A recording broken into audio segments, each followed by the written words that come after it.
nais kong gumag. Get ready! Meron ako! Ano? Meron ako kwento! Mga kababayan! Mga kababayan!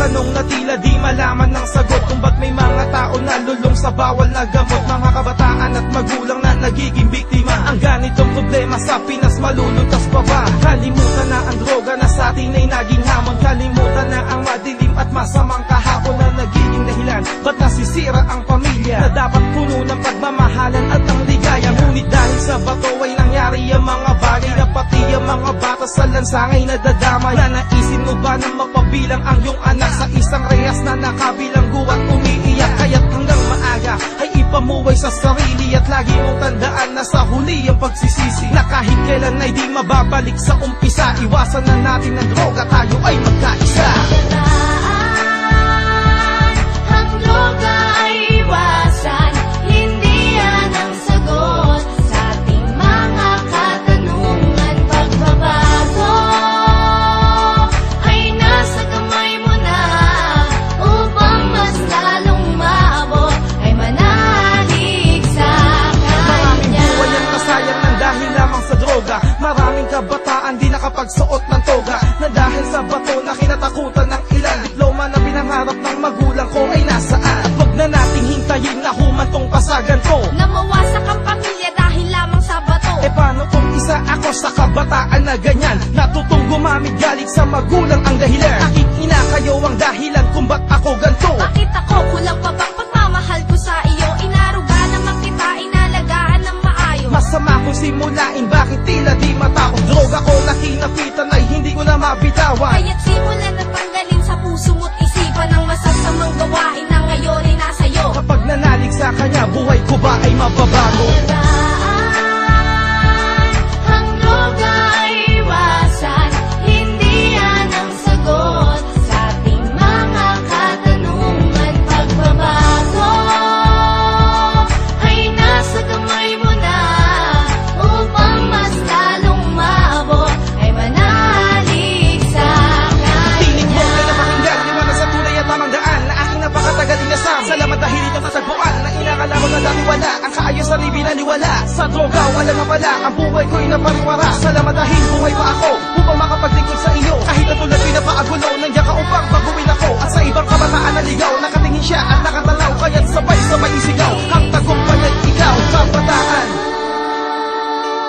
Ang droga ay iwasan, hindi yan ang sagot sa ating mga katanungan. Pagbabago ay nasa kamay mo na upang mas lalong maabot ay manalig sa kanya.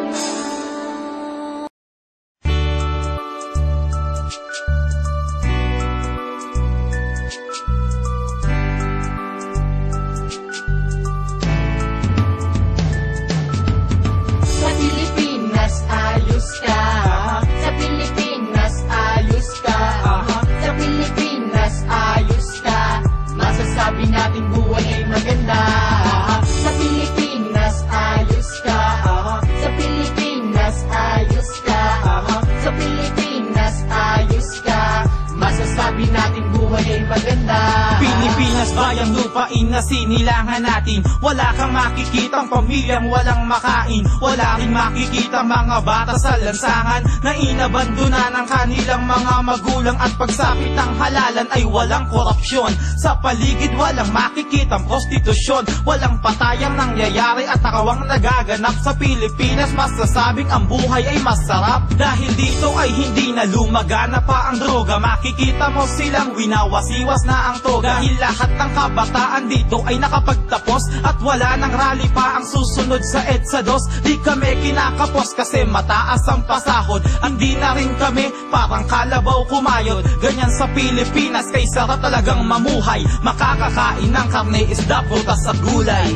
Sa Pilipinas ayos ka, sa Pilipinas ayos ka, sa Pilipinas ayos ka. Masasabi natin buhay ay maganda. Sa Pilipinas ayos ka, sa Pilipinas ayos ka, sa Pilipinas ayos ka. Masasabi natin buhay ay maganda. Wala na rin nakukulong kaya wala ng bartolina. Mura na ang pamasahe pati na ang gasolina. Pag-unlad unti-unti na rin nating natatanaw. At wala na rin patayan sa Maguindanao. Di nabibili ng pera ang hustisya at tukom. Kaya wala na rin pamilya ang mamamatay sa gutom. Ang mga bata sa ngayon nakapagtapos ng pag-aaral. Pag-unlad ng Pilipinas mabilis hindi mabagal. Kaya sa Pilipinas kay sarap ng manirahan. Kasi nagkaayos na ang sulu at ang basilan. At wala na rin putukan sa ngayong maririnig. Wala nang batang makikitang sa gutom nanginginig. Ganyan sa Pilipinas, maayos na ang mga buhay. Patayuan na rin kami ng mga sarili naming bahay. Ang patunay sa puso ko, Pilipinas ang pumukaw at sumimbolo sa 3 bituin at isang araw. Kaya Kabataan, tara na sa bayan, ikaw ang pag-asa, halika na. Huwag mong iisipin na hindi mo kaya, kahit ginawa na ating matatamasa.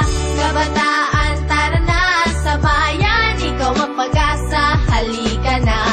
Huwag mong iisipin na hindi mo kaya, kahit ginawa na ating matatamasa. ako ba talaga ang pag-asa? Bakit hindi ko malang matamasa? Nawalan ako ng pag-asa ng libro ay di na mabasa. Lapis ay di na matasa, di na makasulat pa sa papel. Ang pangarap ko na maging piloto sa eroplano na lang na papel. Yan ba ang pag-asa ng bayan? Mga batang walang kinabukasan. Kung imbis na nag-aaral ay nakakalat sa lansangan. Lata na lang ang laging hawak, di matupad ang mga pangarap. Kay tagal ko na miniti at kay tagal ko na rin hinanap. Nais ko na makita muli sa mga bata ang tunay na ngiti na sinasabi na pag-asa ng bayan sa Pilipinas magkakahon muli. Magmadali tayo na maitawid, ang kaalaman ay maiatid sa kabataang naghihintay ng kinabukasan hindi pa batid. Ang awitin ito ay inaalay sa kabataang pinahirapan. Tandaan ng Panginoon kailan may di ka pinabayaan. At tinayaan ang mga pangarap mo sa buhay na maabot. At hindi ka mapabilang sa mga tao na supila bawal na gamot. Kaya Kabataan, tara na sa bayan, ikaw ang pag-asa, halika na.